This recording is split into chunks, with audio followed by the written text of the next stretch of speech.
to share, and we're here because we're willing to share with you the truth about Black history that they're trying to destroy and to get rid of, but we're keeping it alive here on In the Face of Truth, Yes. where we bring you a Black history lesson every week, keep you up on current events in the Black community, and also give information out so that the knowledge will be for America, for our Black community, and especially for our young Black men and women, and especially for our young Black men and women as they go to the voting booth for this midterm election.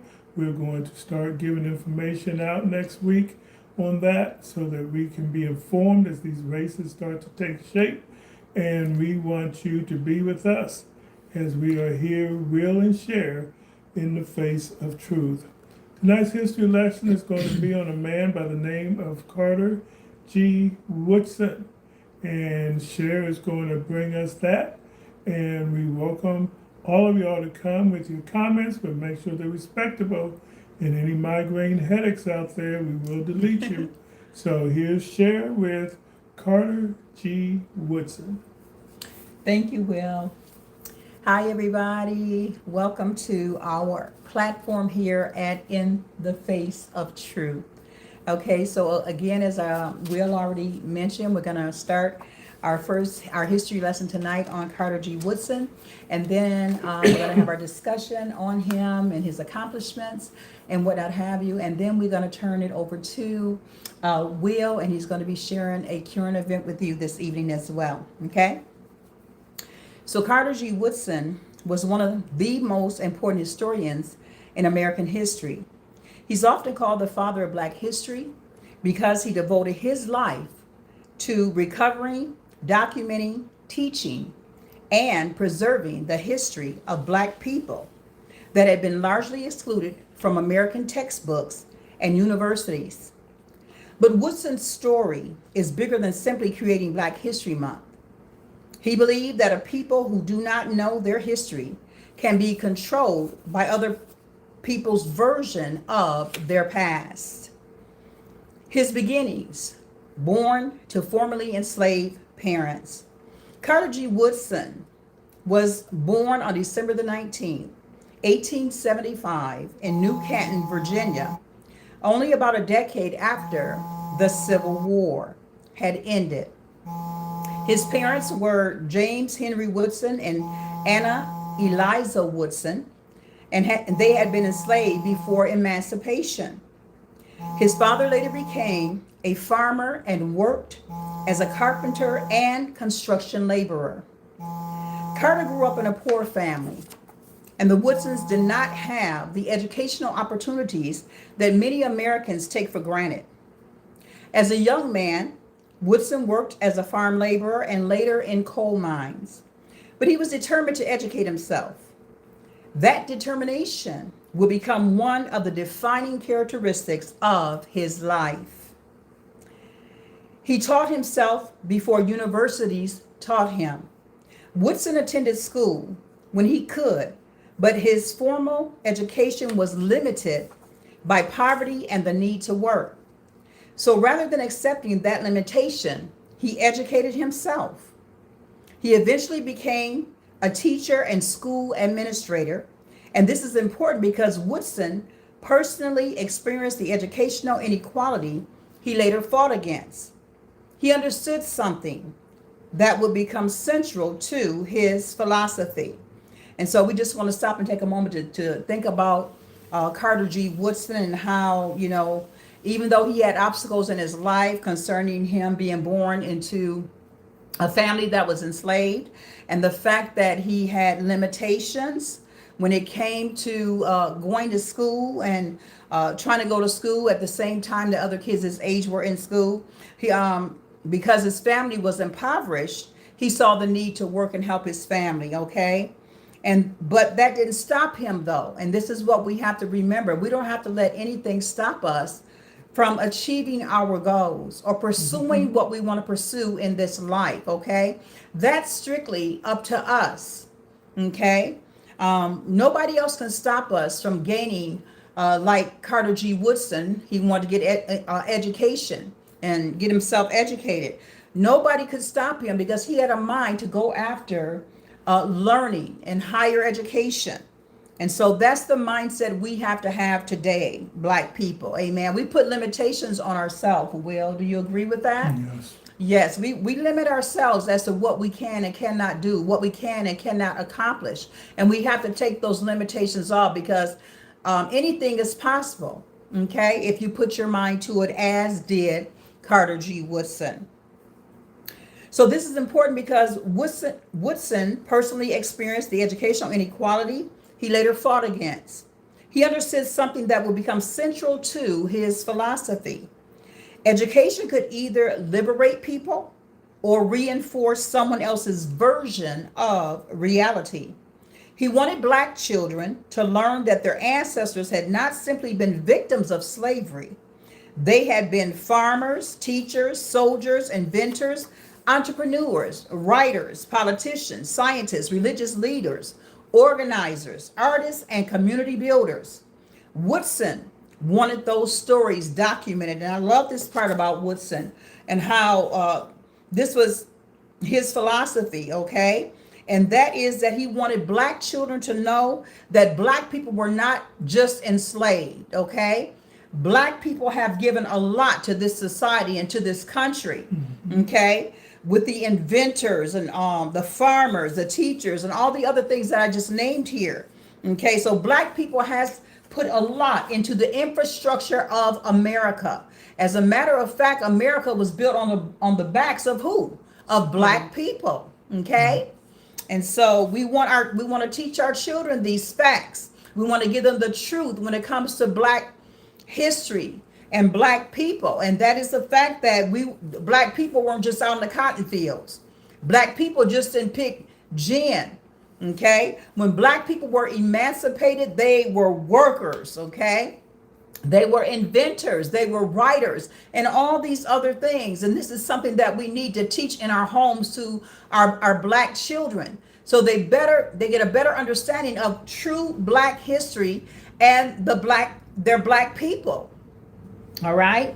And that notion that Black people were lazy goes out the window because That's right. Again, this nation was built on the backs of Black people. Yes, it was. Because the white people just stood around.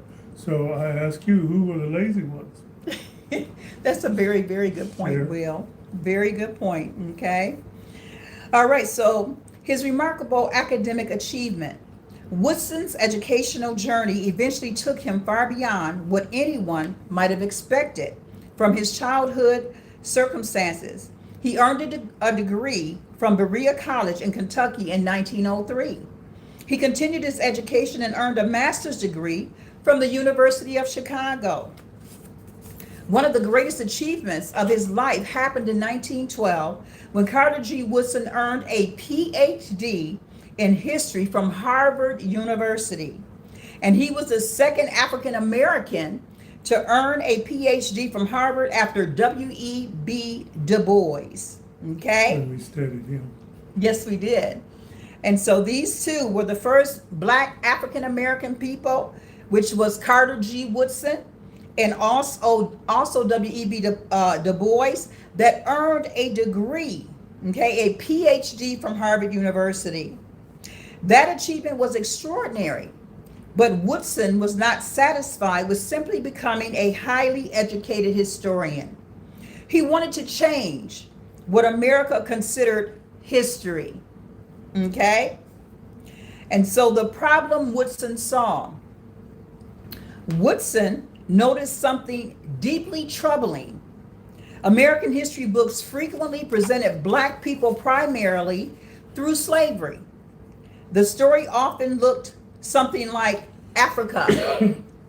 We came from Africa, and then we were brought into slavery, and then the Civil War, Emancipation, and that was the end of the story when it came to Black people. Okay, so America was painting this negative portrait of Black people in history, and what Woodson wanted to do is that he wanted to bring out the true story of Black people in America and in this country, and our accomplishments, okay, and what a lot of our people have done over the years in this country. So Carter G. Woodson knew that this was profoundly incomplete. Millions of Black Americans had lived, struggled, built communities, fought wars, created businesses, attended schools, organized churches, voted, held political offices, published newspapers, created art, and fought for our freedom. Yet much of that history was absent from mainstream education. Now I'm going to say this, Will. We know that we are living in a time right now, and especially under this administration and what's been going on, and how this President Donald Trump, and those that are behind him are trying to erase Black history, which is something they'll never be able to do, because you cannot erase a people's history from their hearts and from their minds. The truth will always prevail, and I say this every time on our shows, okay? Truth will always expose the lie. And so when you think about this, that we are living in a time right now where I believe the first I heard it was out in Florida, okay, with the governor out there that didn't want, he was crying about not the woke, but it was something else that was going on at that time. And then so he wanted critical race theory, and so he wanted to just take Black history out of school, so our white counterparts and their kids did not have to be taught the Black history of Black people in this country. And that is so wrong, because all people need to hear concerning Black history. Why? Because Black history is American history, and America was built on the backs of slaves.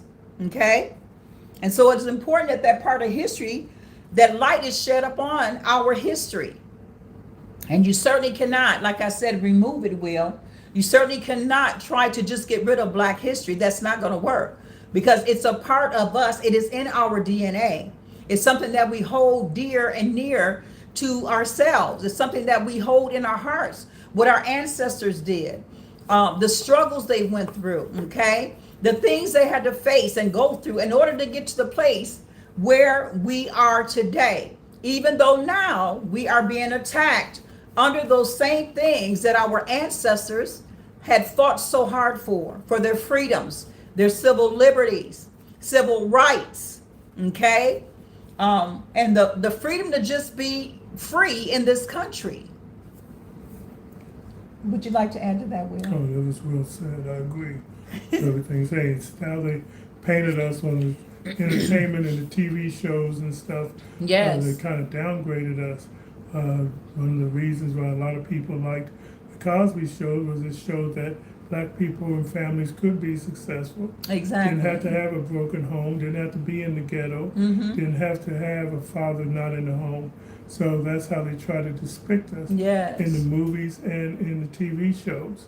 So yeah, I agree with you completely. And I will say this too, well, I agree with you too, 100%, and that is, it's a shame that a lot of our Black TV shows depict the Black men and women as either being drug dealers, drug addicts, and all these other different things. Yes, thuggish and ghettoish and hoodish. And that needs to stop. We need to start putting out some good, we need people that will produce good movies to show how Black people truly are, even though we may not have the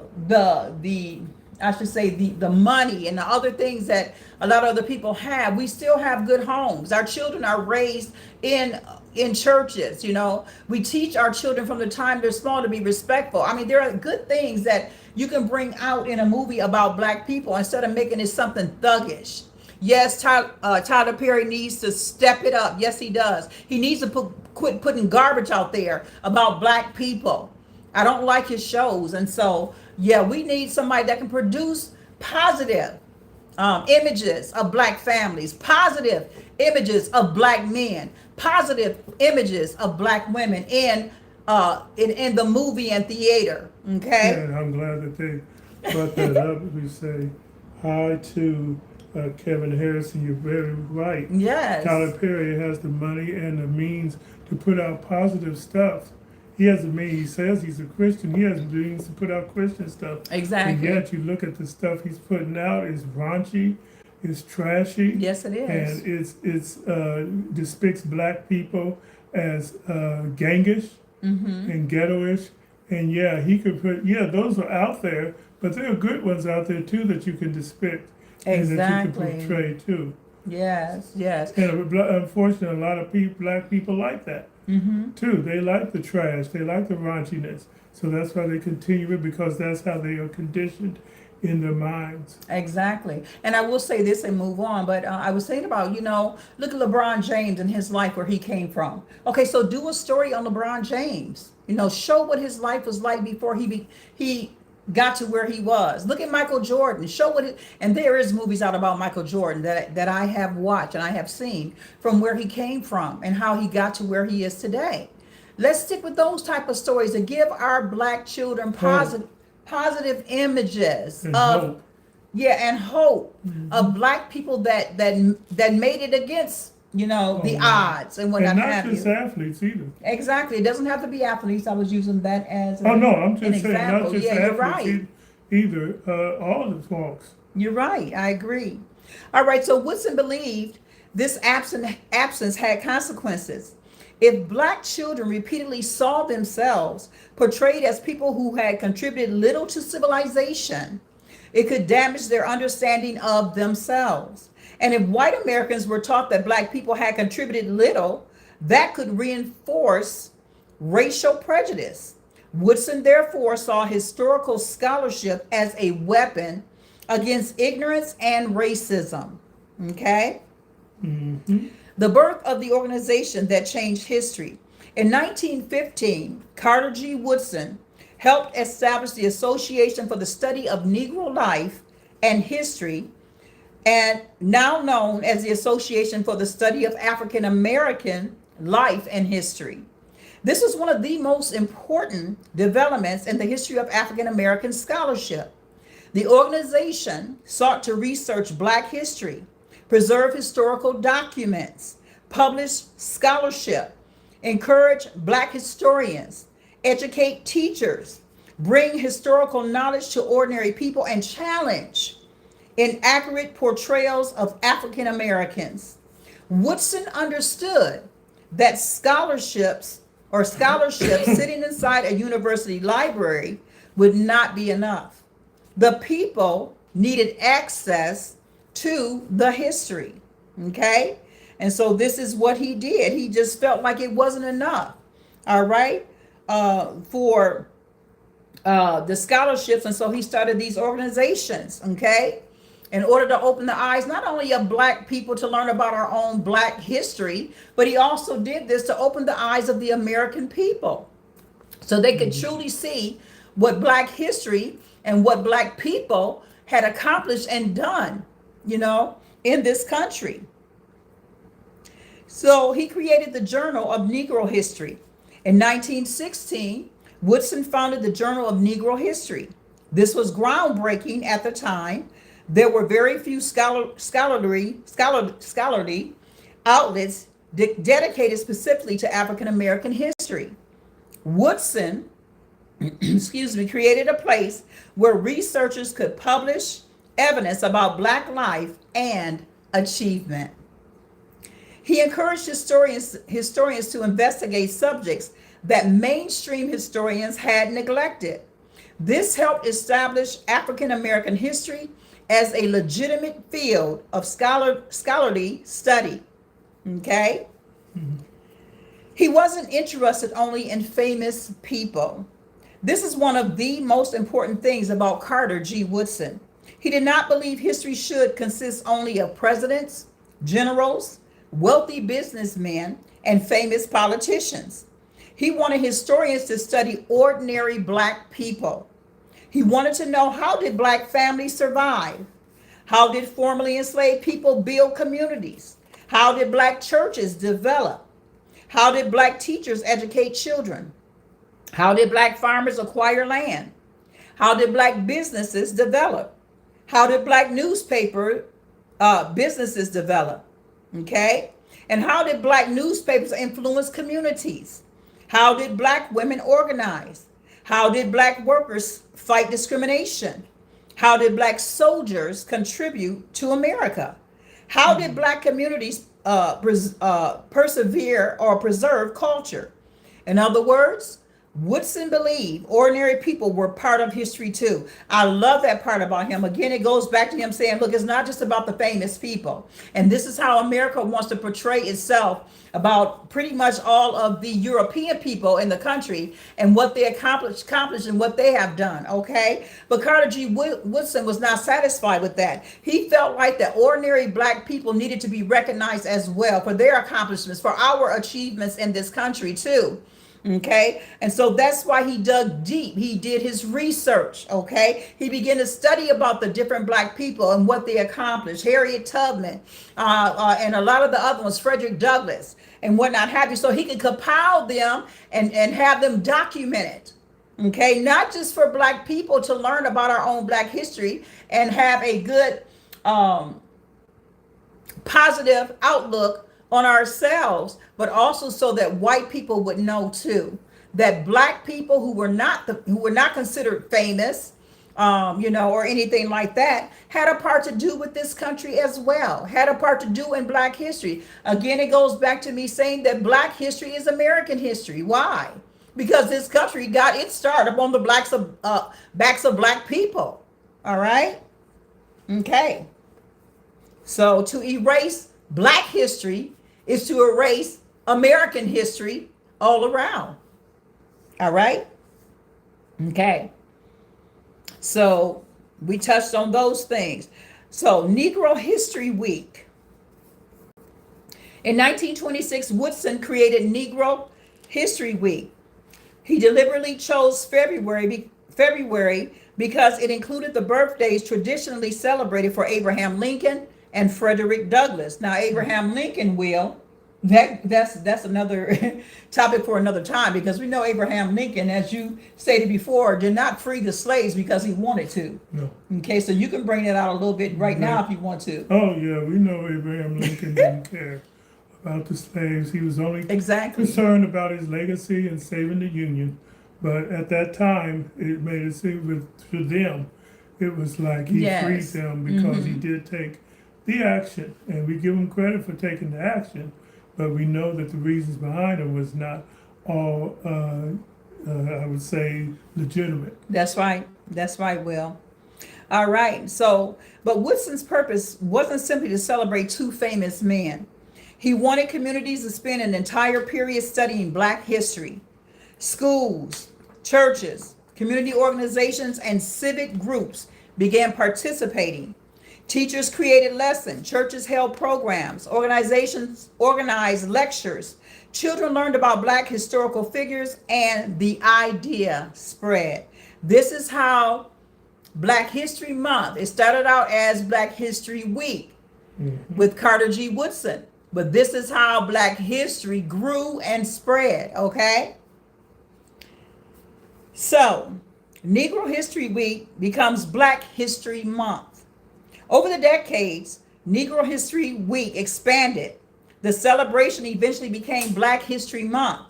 In 1976, President Gerald Ford, which is a president that was out of what city? Michigan. Yes, out of Michigan, my hometown. Woo! Go Gerald Ford. So in 1976, President Gerald Ford officially recognized February as Black History Month at the national level. Since then, every February, Americans have been encouraged to study African American history.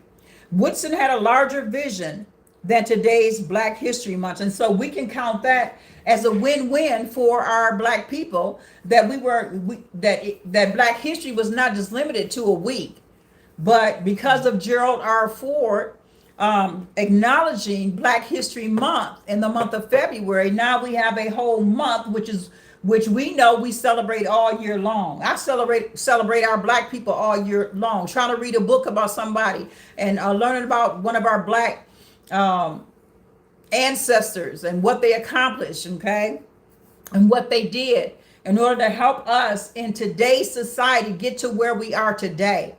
All right. And a lot of us as black people, we take those things for granted as to what our ancestors did. We have a president that's trying to knock down, that has pretty much trying to knock down and undermine our vote here in America. We have the Jim Crow laws that's been pushed back up on our black people in the Deep South. We have all kind of things going on with the redistricting of states and where the Republicans are trying to steal votes. Okay. And so we're back at square one with a lot of the things that our ancestors not only fought for, but a lot of them laid down their lives for. And how dare us in today's society in the year of 2026 just sit down with our arms folded and be comfortable in what our ancestors accomplished when we have the fight still in front of us. Okay. And therefore we need to get to these polls and we need to vote blue. And we're not telling you who to vote for, but we need to vote blue to get these people out of here that's trying to take away our civil rights, that's trying to push racism and division in this country between whites and blacks. Okay, we need to get out and vote. We may not agree, and we don't agree with everything the Democrats stand for and what they're doing. But right now, for us black people, that's the only other party that we can go with. And we need to get out here in large groups, large masses, and vote blue to get these people out. All right, because they are destroying Black history. They are destroying the things that our ancestors laid down their lives for. And that is our freedoms, our civil liberties, the equality and freedoms in this country. Okay? That's how important it is. All right. So Woodson had a larger vision than today's Black history. This is an important point, as Woodson did not envision Black history as something that should be studied for only 1 week a year. Mm-hmm. And he certainly did not want it reduced to memorizing a handful of famous names, as his goal was much broader. He wanted Black history integrated into education throughout the year. He wanted students to understand where Black people came from, what they experienced, what they created, how they resisted oppression, how they contributed to America, and how they influenced world history. Most importantly, how ordinary Black people shaped history. Okay, so these were the things. He didn't just want a history wheel just for a week long. He didn't just want the students to go to class and just learn different Black names of different Black people. Okay, it was deeper than that for Carter G. Woodson. All right. He wanted us to study and to learn about Black people, where we came from, our experience, what they created, and all the other things that we just named, okay? So the Negro History Bulletin, Carter G. Woodson also understood that teachers needed usable educational material. And in 1937, his organization began publishing the Negro History Bulletin, which was designed particularly to help educators bring Black history into classrooms. This was another part of Woodson's strategy: research plus publication plus teachers plus students plus communities. His goal was to build an entire educational infrastructure. And this is what we need to do today. Okay, because they're trying to tear down the Black infrastructure in this country, not just with our Black history, but with our civil rights, our civil liberty. They're trying to tear it all down. They're trying to get the Black people to bring us to nothing. Okay. And so we need to stand up. We need to put on our thinking caps. We need to come together. We need to work together, and we need to build an entire infrastructure. I'm not going to just say educational. That's the first part of it, because it's very important. The first part should be building on God. I'll put it that way first, because we love the Lord. Okay? So we need a spiritual infrastructure where we teach our children about the Word of God. We need an entire educational infrastructure while they're trying to tear down the ones that already has been built and put into place. All right. We need to learn how to get along. Black people, young Black men, put your guns down. Quit using them on one another. Okay. There's enough going on in this world where, and I hate to say this because I'm not a violent person, I don't push guns, but look, there may come a time when you may have to use that to defend yourself. And make sure you're doing just that. Don't just pull out a gun because you have one and you know you can use it. You got to know your rights behind using a gun. All right? You got to know that you're doing it in self-defense, because nothing else is going to stick for the black. There's loopholes and everything when it comes to black people. We know the justice system is not for us. Look at the men that are behind bars, a lot of them. And many of them, a lot of them, you know, they're innocent of their crime. But yet and still, we know America does not, the judicial system here is not for black people. So Carter G. Woodson, he wrote books. He wrote extensively, and among his most important works was The Education of the Negro Prior to 1861. This book was published in 1915, and it demonstrated that black education existed in significant forms even before emancipation. He also wrote A Century of Negro Migration, published in 1918. This book examined black migration within the United States and challenged assumptions about black Americans' geographic and social development. Another one of Carter G. Woodson's work was The History of the Negro Church, published in 1921. This was particularly significant because the black church became one of the most important institutions in African American life. Isn't that something? The church, was one of the most important institutions in African American life. And look at today, you can hardly even get black people to go out to church. Okay? Because of some of the bad examples that we've had of pastors and leaders in the black churches. Okay? And that's really no excuse to depart from God, because God's never done anything to anybody. But when you see so many things that go on in the church, mostly I say black churches because that's where a lot of us go. When you see a lot of things going on that's not right, you don't want to go back there. You don't want to be a part of that, you know? And that's so sad, because we need our young people to be in church today. All right? We need them to be under a cover, and that covering is the Lord Jesus Christ. All right. So Woodson documented its historical development rather than treating it merely as a religious institution. His most famous book was The Miseducation of the Negro, published in 1933. This book remains widely read today. Woodson's argument was proactive, as he argued that education could become harmful when it taught black people to see themselves primarily through the values and historical interpretations of others. He believed an educational system that failed to teach black history could produce people who knew European and American history but knew very little about their own people's accomplishments. His concern wasn't simply that black people or black students lacked information. He believed education could shape self-perception. Okay? In Carter G. Woodson's fight for black history, his point of view included that he wasn't arguing that education itself was bad, but that education without historical self-knowledge could become destructive.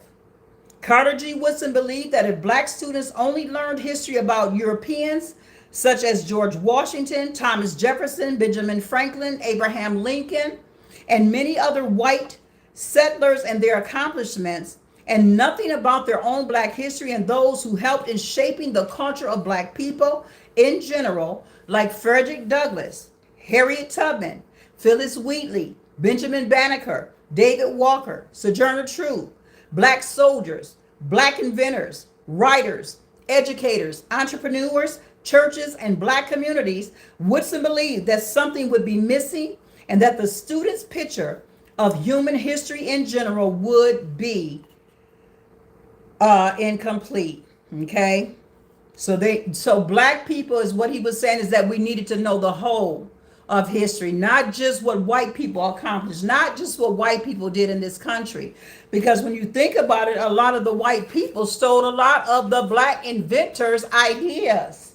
Hello, somebody. Yeah, they did. Okay. So a lot of things that we see today, when you see, say for instance, they used to have Aunt Jemima on the pancake box. You think about how Kentucky Fried Chicken is assumed that that general, whoever he was, stole that recipe from a black woman.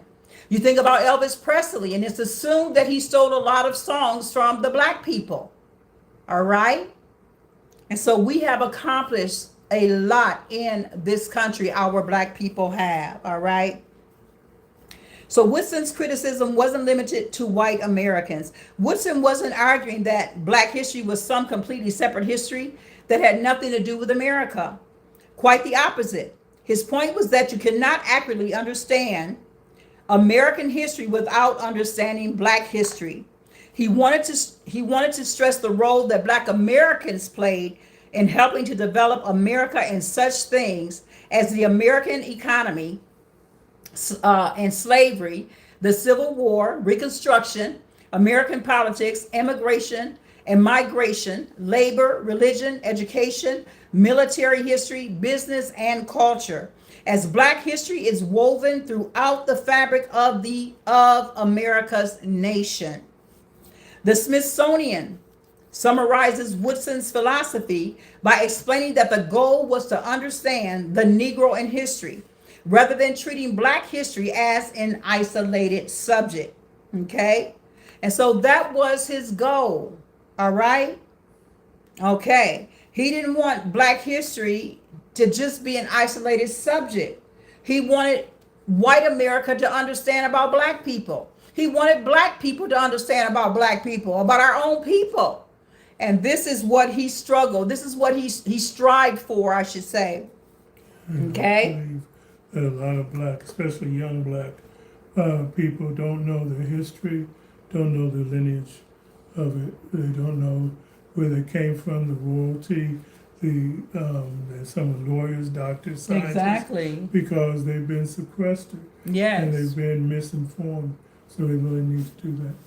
You bet, Will. That's a very good point you brought out. Now, if you can go ahead and read, you start here. You witness races. So I'm gonna let Will read now, and give some of his point of views as well. All right. So here's Will. So Carter G. Woodson's work wasn't merely theoretical. During the Red Summer of 1919, when racial violence erupted across numerous American cities, Woodson personally witnessed a white mob bind and murder a black man on a Washington, D.C. street as he walked home. Experiences like this occurred within the larger environment that Woodson was trying to confront through education and historical knowledge. He understood that racism wasn't simply a misunderstanding of the past, it was affecting people's lives of the present. Yes. Carter G. Woodson, after teaching at several institutions such as Howard University and West Virginia State University, of which both colleges he served as a dean, one of the liberal arts. However, in 1922, he left formal teaching so that he could devote himself full-time to historical research, publishing, and the organization that he had built. This was a tremendous personal sacrifice. However, his life's mission, black historical knowledge, available to all people. Yes. His Washington, D.C. headquarters. Now, Carter G. Woodson purchased a home at 1538 9th Street Northwest in D.C. in 1922. The building was both his home and his headquarters for his organization. He lived on the third floor while organization operated from the building. Today, the house is preserved as the Carter G. Woodson Home National Historical Site. Yes. His major books included The Education of the Negro prior to 1861, A Century of Negro Migration, The Negro in Our History, The Negro Church, and The Miseducation of the Negro. Carter G. Woodson also produced an enormous amount of scholarships. His relationship with W.E. Du Bois. Woodson and Du Bois were both pioneers of African American historical scholarships. Du Bois earned his Harvard PhD before Woodson and was a major scholar, sociologist, and civil rights leader. Woodson's contribution was somewhat different. Woodson concentrated intensely on building infrastructure for Black historical research and education. In that sense, Carter G. Woodson helped create an entire field that future generations could build upon. So I'll let you read. Okay, thank you. So you see Carter Woodson and W. Du Bois had similar thoughts, and so they were able to work together to help in the civil rights movement. Yes, I like that. The civil rights movement, and even though they did have differing PhDs, I think Woodson's was more geared toward the education of black people in this country and the history of black people in this country. All right. And so it was somewhat a little bit different as far as what they went to school and got their degrees in, because W.E.B. Du Bois's degree was in sociologist, okay? And then also him being a civil rights leader as well. So those are two good points. So Woodson's death. Carter G. Woodson died suddenly of a heart attack on April the 3rd, 1950 in Washington, D.C. He was 74 years old. He was buried at Lincoln Memorial Cemetery in Suitland, Maryland. He did not live to see Black History Month become a nationally recognized celebration, but the movement he created continued growing even after his death. Woodson launched a Negro History Week in 1926. However, it continued spreading through Black communities and educational institutions. And in the 1960s and 70s, amid Black freed movement and growing interest in African American history, the observance became increasingly prominent. In 1976, the United States officially recognized Black History Month as part of the nation's bicentennial. Okay, and Will, I did talk to you earlier about this, and I'm like, okay, it's also, you know, this is not a joke that we have somebody in office right now that's trying to tear down everything Black. Anything dealing with Black people, he's trying to do away with. And it's not just him. I know it's the people that's behind him pushing the Project 2025. Okay, Stephen Miller and Robert of the Heritage Foundation, whatever your last name is. They're all pushing this stuff in this country. People wake up, okay? We are not divided. We all have a lot of things in common, whether we're white, whether we're Black, whether we're Native Indian, whether we're Latino. We all have a lot of things in common. We've all come through a lot of struggles and strides in America, and we should not sit idly by and allow this government to tear us apart in this country, okay? We are better than this. It's not make America great again. America has never been great. America was founded on the blood of innocent people, which was the Native Indians that America came when the settlers came over and whatnot have you, and how they attacked the Indians that were trying to help them.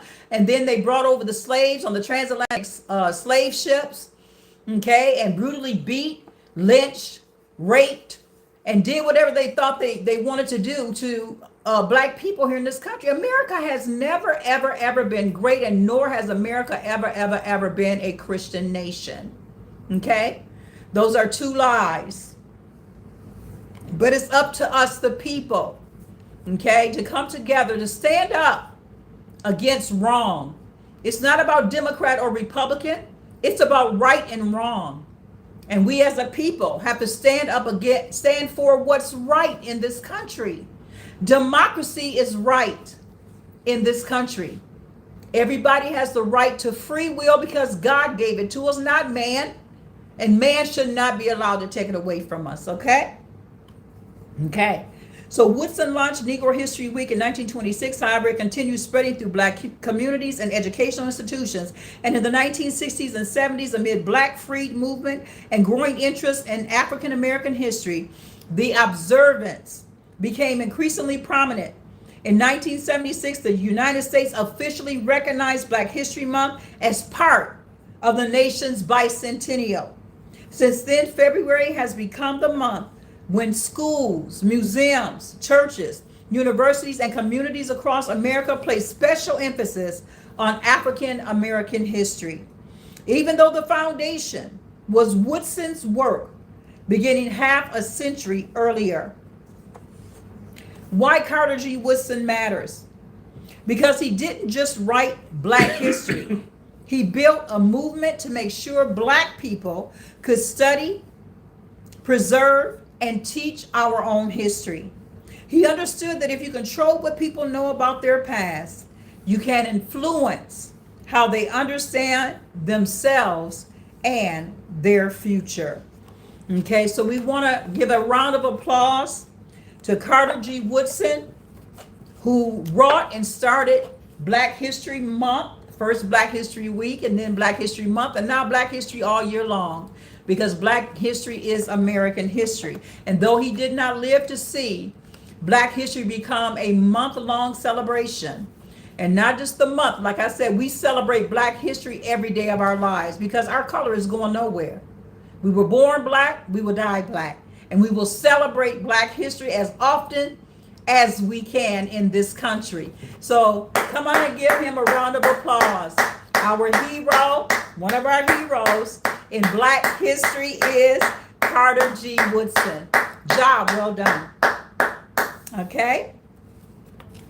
So at this time, we're going to have our quotes, our Carter G. Woodson quotes, and we usually try to take 2 or 3 quotes away from every individual that we study and that we impart. So, quote, no man knows what he can do until he tries. You don't know what you can do until you try. Okay, put forth the effort. All right. And then when you put forth the effort and it doesn't work, try again. If at first you don't succeed, try again. Okay. And then unquote. So, quote number 2, the mere imparting of information is not education. Just because somebody thinks that they have information, that doesn't mean that it's education. Because you can have misinformation that you're putting out here, and there's a lot of misinformation being put out here about voting blue or voting red. Okay, there's a lot of misinformation about the Democrats out here. There's a lot of misinformation, assumably out here, maybe about some of the Republicans. Do your own research. And this is what Carter G. Woodson did. He did his own research. He got the information. He got the, to be able to educate. You want to be able to educate people. You don't want to confuse people. So when you put misinformation out here, you're confusing the people. We have enough of that going on with Donald Trump in the White House. Number 3, when you control a man's thinking, you do not have to worry about his actions. You do not have to tell him not to stand here or go yonder. He will find his proper place and he will stay in it. Okay?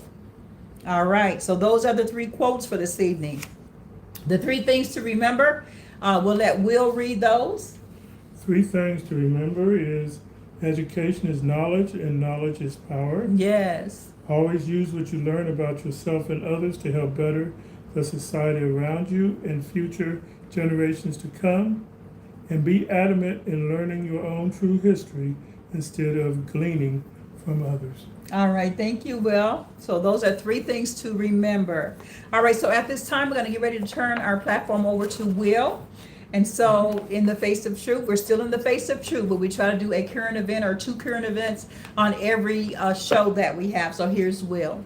So a current event today, we want to talk about what's happening and what's materializing in the Black Caucus, Congressional Black Caucus.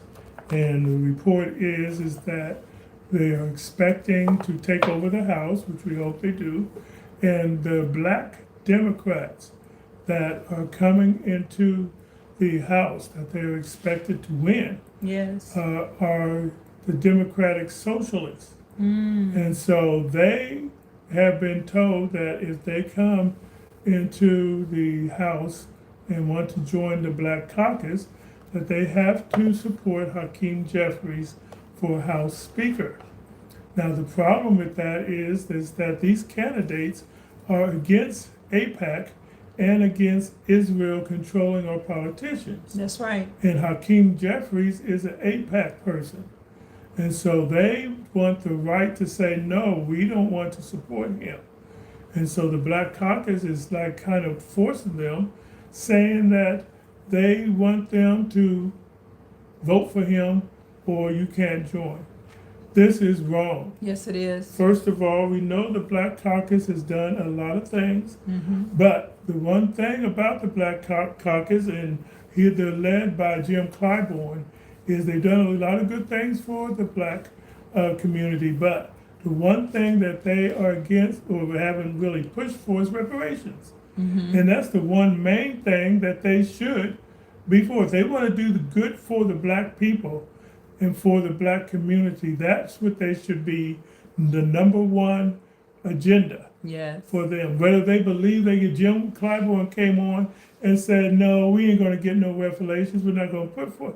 Well, that was the wrong attitude. Whether you believe it or not, you should be out there in a unified front because you know it's right. That's right. And you should say, yeah, we may not get it, but we deserve it, and we need to fight for it. Yes. And so for them to come up and have the nerve to say, well, if you're going to join us, then you have to vote for him because he's Black. No, there's more to it.